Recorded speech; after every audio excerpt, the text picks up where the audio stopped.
ನಮಸ್ಕಾರ ಆತ್ಮೀಯರೇ, media house ಕನ್ನಡಗೆ ಸ್ವಾಗತ. ಪ್ರಧಾನಮಂತ್ರಿ ನರೇಂದ್ರ ಮೋದಿ ನೇತೃತ್ವದ ಎನ್ಡಿಎ ಸರ್ಕಾರದಲ್ಲಿ ದೊಡ್ಡ ಬದಲಾವಣೆ ಆಗಲಿದೆ. ಇದೇ ತಿಂಗಳ ಅಂತ್ಯದೊಳಗೆ ಕೇಂದ್ರ ಸಚಿವ ಸಂಪುಟದಲ್ಲಿ ಭಾರಿ ಪುನಾರಚನೆ ಮಾಡುವ ಸಾಧ್ಯತೆ ಇದೆ.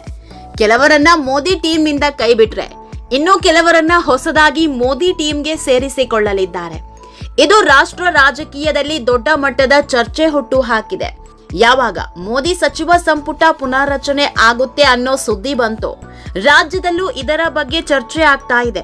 ಯಾಕಂದ್ರೆ ಕರ್ನಾಟಕದಿಂದ 4 ಕೇಂದ್ರ ಸಚಿವರಿದ್ದಾರೆ. ಕ್ಯಾಬಿನೆಟ್ ಸಚಿವ ಸ್ಥಾನದಲ್ಲಿ ಕುಮಾರಸ್ವಾಮಿ ಹಾಗೂ ಪ್ರಹ್ಲಾದ್ ಜೋಶಿ ಇದ್ರೆ, ರಾಜ್ಯ ಖಾತೆ ಸಚಿವರ ಸ್ಥಾನದಲ್ಲಿ ವಿ ಸೋಮಣ್ಣ ಹಾಗೂ ಶೋಭಾ ಕರಂದ್ಲಾಜೆ ಇದ್ದಾರೆ. ಹೀಗಾಗಿ ಈ ನಾಲ್ವರನ್ನ ಯಾರನ್ನ ಕೈ ಬಿಡ್ತಾರೆ, ಹೊಸದಾಗಿ ಬೇರೆ ಯಾರಿಗಾದ್ರೂ ಸ್ಥಾನ ನೀಡ್ತಾರಾ ಅನ್ನೋ ದೊಡ್ಡ ಸುದ್ದಿ ಆಗ್ತಾ ಇದೆ. ಇದೆಲ್ಲದ್ರ ಬಗ್ಗೆ ಇವತ್ತಿನ ವಿಡಿಯೋದಲ್ಲಿ ಹೇಳ್ತಾ ಹೋಗ್ತೀವಿ.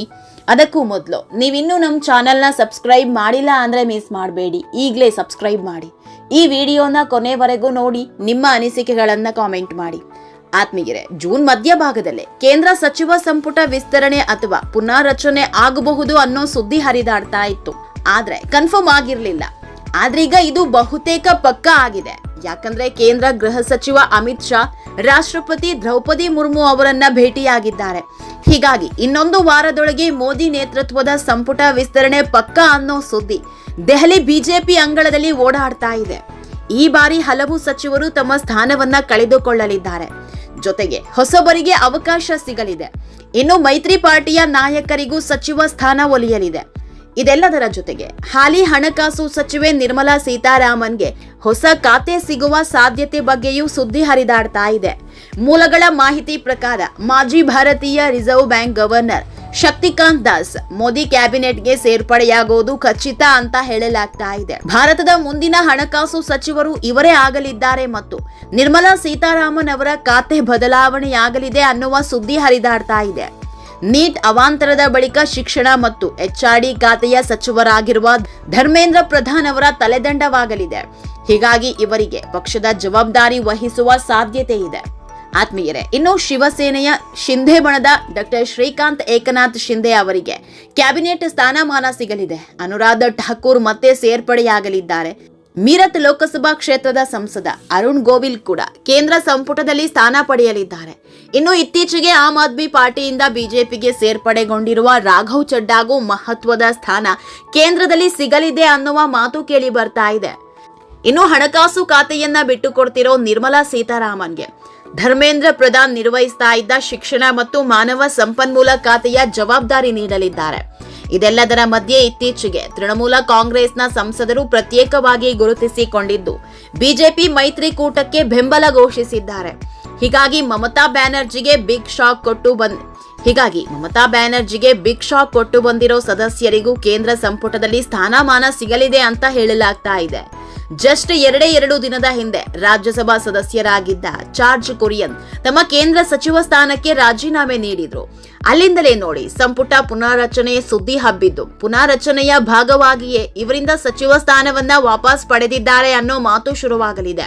ಆತ್ಮೀಯರೇ, ಈ ಬಾರಿಯ ಮೋದಿ ಸಂಪುಟ ಪುನರಾರಚನೆ ವೇಳೆ ಬಿಹಾರದ ಮುಖ್ಯಮಂತ್ರಿ ಸ್ಥಾನಕ್ಕೆ ರಾಜೀನಾಮೆಯನ್ನ ನೀಡಿರುವ ನಿತೀಶ್ ಕುಮಾರ್ಗೂ ಮಣೆ ಹಾಕೋ ಸಾಧ್ಯತೆ ಇದೆ. ಒಂದು ವೇಳೆ ಅವರ ಆರೋಗ್ಯ ಸಪೋರ್ಟ್ ಮಾಡಿದ್ರೆ ನಿತೀಶ್ ಅವರು ನಾನ್ ರೆಡಿ ಅಂದ್ರೆ ಅವರನ್ನು ಸಂಪುಟದಲ್ಲಿ ಸೇರ್ಪಡೆ ಮಾಡಿಕೊಳ್ಳಲಿದ್ದಾರೆ.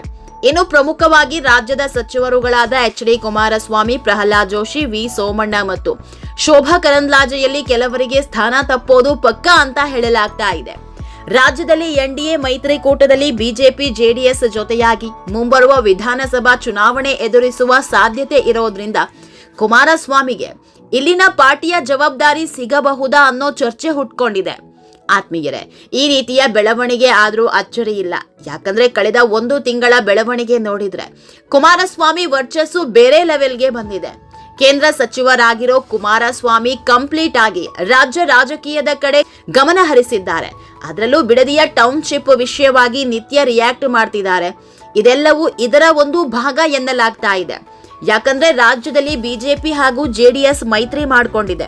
ಮುಂದಿನ ಬಾರಿ ಚುನಾವಣೆ ಗೆಲ್ಲಲೇಬೇಕು ಅನ್ನೋ ಉತ್ಸಾಹದಲ್ಲಿದೆ. ವಿಧಾನಸಭಾ ಚುನಾವಣೆಗೆ ಇರೋದು ಬರೀ 2 ವರ್ಷ ಮಾತ್ರ. ಹೀಗಾಗಿ ಪಕ್ಷ ಗೆಲ್ಲಬೇಕು ಅಂದ್ರೆ ಈಗಿನಿಂದಲೇ ತಯಾರಿ ಶುರು ಮಾಡಬೇಕು. ಇದೇ ಕಾರಣಕ್ಕೆ ಕೇಂದ್ರ ಸಚಿವ ಸ್ಥಾನದಿಂದ ಕೆಳಗಿಳಿಸಿ ರಾಜ್ಯ ರಾಜಕೀಯಕ್ಕೆ ದಿಲ್ಲಿ ನಾಯಕರು ಕಳಿಸಿಕೊಡೋದು ಬಹುತೇಕ ಕನ್ಫರ್ಮ್ ಆಗಿದೆ. ಸದ್ಯ ಕರ್ನಾಟಕದಿಂದ 4 ಕೇಂದ್ರ ಸಚಿವರಿದ್ದಾರೆ. ಅದರಲ್ಲಿ ಕುಮಾರಸ್ವಾಮಿ ರಾಜ್ಯ ರಾಜಕೀಯಕ್ಕೆ ಬಂದ್ರೆ ಇನ್ನುಳಿಯೋದು 3. ಅದರಲ್ಲಿ ವಿ ಸೋಮಣ್ಣ ಅವರನ್ನು ಕೇಂದ್ರ ಸಚಿವ ಸ್ಥಾನದಿಂದ ಕೆಳಗಿಳಿಸ್ತಾರೆ ಅನ್ನೋ ಮಾತಿದೆ. ಇವರನ್ನ ಸಚಿವ ಸ್ಥಾನದಿಂದ ಕೆಳಗಿಳಿಸ್ತಿರೋದು ಒಳ್ಳೆಯ ಕೆಲಸ ಮಾಡಿಲ್ಲ ಅಂತಲ್ಲ, ಸೇಮ್ ಕುಮಾರಸ್ವಾಮಿಯಂತೆ ರಾಜ್ಯ ರಾಜಕೀಯಕ್ಕೆ ಕಳಿಸ್ತಿರೋದು.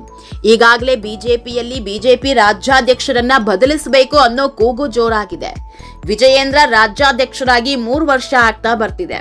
ಆದ್ರೆ ಪಕ್ಷದಲ್ಲಿ ಹೇಳ್ಕೊಳ್ಳುವಂತ ಬದಲಾವಣೆ ಆಗಿಲ್ಲ ಅನ್ನೋ ಆರೋಪ ಇವರ ಮೇಲಿದೆ. ಹೀಗಾಗಿ ಸೋಮಣ್ಣ ಅವರನ್ನ ರಾಜ್ಯಾಧ್ಯಕ್ಷ ಮಾಡಲಿದ್ದಾರೆ ಅನ್ನೋ ಮಾತು ದಟ್ಟವಾಗಿದೆ. ಇದೇ ಕಾರಣಕ್ಕೆ ಇವರನ್ನು ಕೇಂದ್ರ ಸಚಿವ ಸ್ಥಾನದಿಂದ ಕೆಳಗಿಳಿಸಿ ಪಕ್ಷದ ಜವಾಬ್ದಾರಿ ನೀಡಲಿದ್ದಾರೆ ಅನ್ನೋ ಸುದ್ದಿ ಹರಿದಾಡ್ತಾ ಇದೆ. ನೋಡೋಣ, ಇನ್ನೊಂದು ವಾರದಲ್ಲಿ ಎಲ್ಲವೂ ಗೊತ್ತಾಗಲಿದೆ. ಆತ್ಮೀಯರೇ, ಈ ವಿಡಿಯೋ ನಿಮಗೆ ಇಷ್ಟವಾದಲ್ಲಿ ಲೈಕ್ ಮಾಡಿ, ಶೇರ್ ಮಾಡಿ, ಕಾಮೆಂಟ್ ಮಾಡಿ. ಇನ್ನೂ ನಮ್ಮ ಚಾನೆಲ್ನ ಸಬ್ಸ್ಕ್ರೈಬ್ ಮಾಡಿಲ್ಲ ಅಂದ್ರೆ ಮಿಸ್ ಮಾಡಬೇಡಿ, ಈಗಲೇ ಸಬ್ಸ್ಕ್ರೈಬ್ ಮಾಡಿ.